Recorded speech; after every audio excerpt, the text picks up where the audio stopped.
Data centre विरोधात wake up Thanekar या संस्थेने दिलेल्या हाकेला हजारो ठाणेकरांनी प्रतिसाद दिला आहे।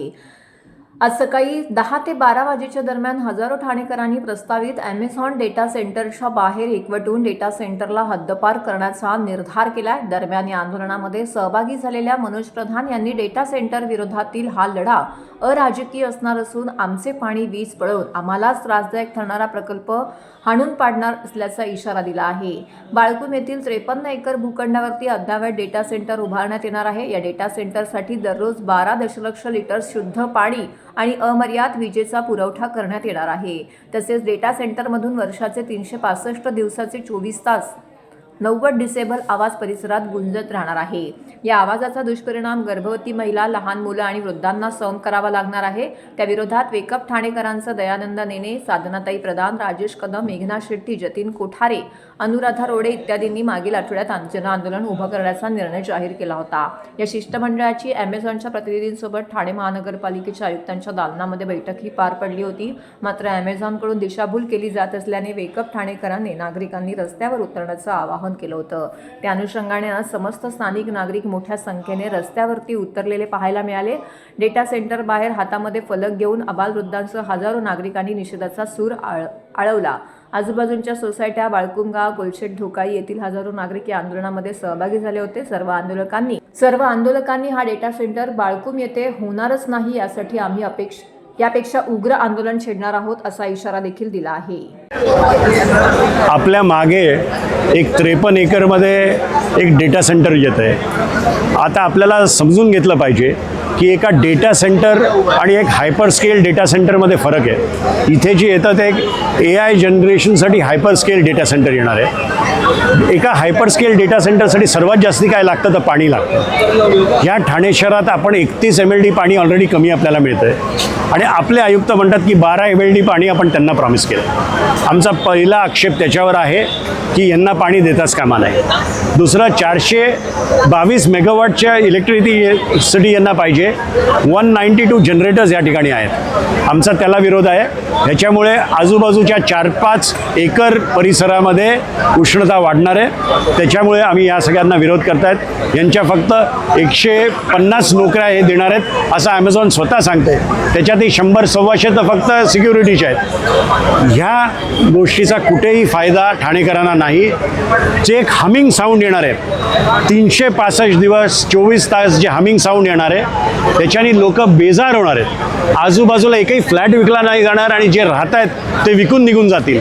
या सगळ्या गोष्टी ठाणेकरांनाही कळल्या पाहिजेत, जगभर कळल्या पाहिजेत। महाराष्ट्र गव्हर्नमेंटचे डोळे उघडले पाहिजेत की ह्याला जी परवानगी दिली 8/2006च्या टाउनशिप ॲक्ट खाली ते इमिजिएटली रिवोक करा। आमचं स्पेसिफिक म्हणणं असं आहे की स्टेट गव्हर्नमेंटनी रेग्युलेशन फॉर डेटा सेंटर्स बदलावं, नवीन लेजिस्लेशन आणावं आणि त्याच्या अनुषंगाने परवानगी द्यावी। बघा, सर्वात प्रथम आहे ना, राजकीय हे लेबल मीडिया आम्हाला लावते। तुम्ही आत्ता म्हणालात ना, आम्ही सामान्य ठाणेकरच आहोत, कारण जो त्रास इतर नागरिकांना होणार आहे त्याच त्रासात ना आम्हालाही जावं लागणार। इकडे डेटा सेंटर झाल्यानंतर अख्ख्या ठाण्याला जितकं पाणी लागतं त्याच्यापेक्षा जास्त पाणी एकटं डेटा सेंटर घेणार। अख्ख्या ठाण्याला जेवढी वीज लागते त्याच्यापेक्षा जास्त वीज यांचं हार्डवेअरसाठी वापरणार आहे ती लोक। डिझेल वापरणार आहे, त्यांनी वायू प्रदूषण होणार, ध्वनी प्रदूषण होणार, पाण्याचा नाश। तुम्ही बघताय मागेच हा प्लॉट आहे ना, तो 54 एकरचा आहे। मग आम्ही त्यांना तेच विचारतोय की तुम्ही आम्हाला जे विचारताय की तुम्ही विरोध का करता, तर आम्ही त्यांना विचारतो की तुम्ही का इन्सिस्ट करताय की एवढ्या भर वस्तीमध्ये तुम्हाला डेटा सेंटर सारखा एक एवढा राक्षसी प्रोजेक्ट आणायचा आहे, याच्या मागे कारण काय? Okay, I don't know why you want to rub Amazon's back and if you want to rub, तुम्हाला जर त्यांना करायचं आहे by all means do it, you welcome. But नागरिकांच्या जीवावर उठून काही करू नका, एवढंच आमचं म्हणणं आहे। आम्ही नाही सिस्टमच्या विरोधात आहोत, नाही अॅमेझॉनच्या विरोधात आहोत। रोजगार वगैरे काहीही मिळणार नाही आहेत, कारण हे अतिशय हायली स्किल्ड जॉब आहेत।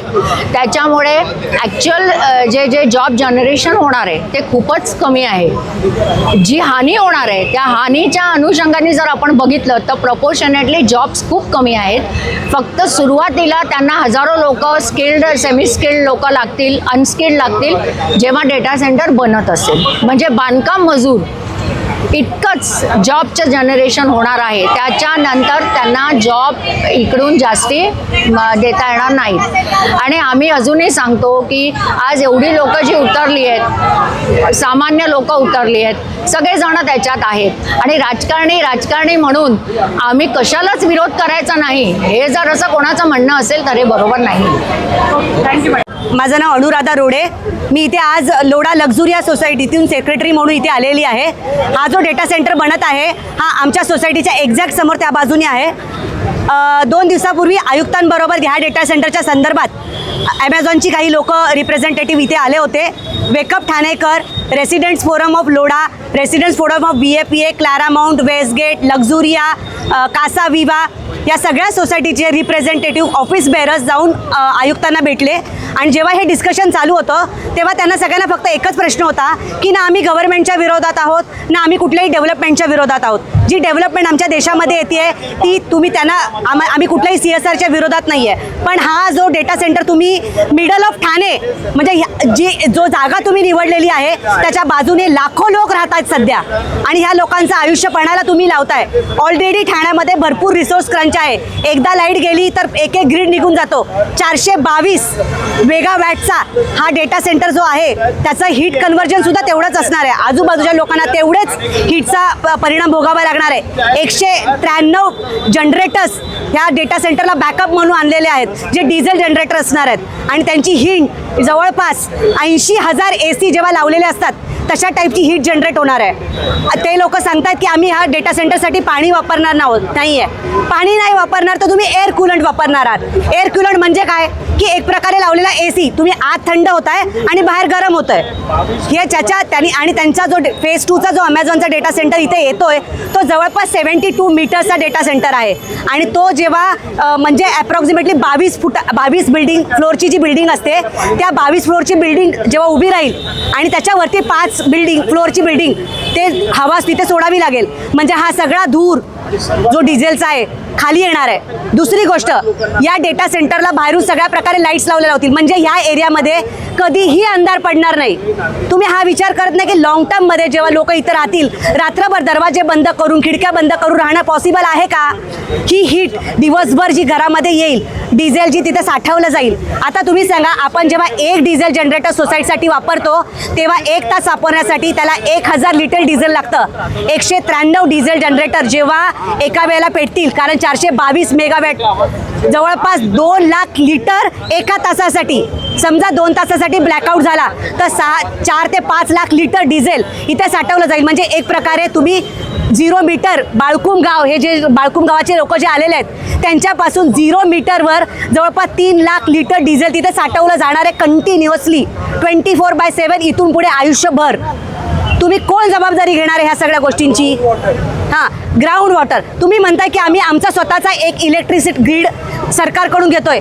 आमचा ग्रीडच आम्हाला पुरत नाही आहे. दिवस रात्र आमच्या इथे लाईट जाती आहे. मग तुम्ही नवीन ग्रीड घेताय कुठून लाईट पुरवणार आहे? कुठेतरी ती लाईट जनरेट होते कुठेतरी त्या पाण्यावर प्रोसेस होणार आहे आणि मग इलेक्ट्रिसिटी येणार आहे. ती आमच्याच ठाण्याची आहे. इथल्याच कुठल्या तरी धरणामध्ये ती लाईट जनरेट होईल आणि ती इथे पोहोचवली जाईल. तुम्ही नवीन ग्रीड घेतला पण रिसोर्स तर तुम्ही ठाण्याचाच वापरताय. लाईट असो पाणी असो जागा असो. आणि आमच्या मुलांचा विचार तुम्ही करत नाही आहे.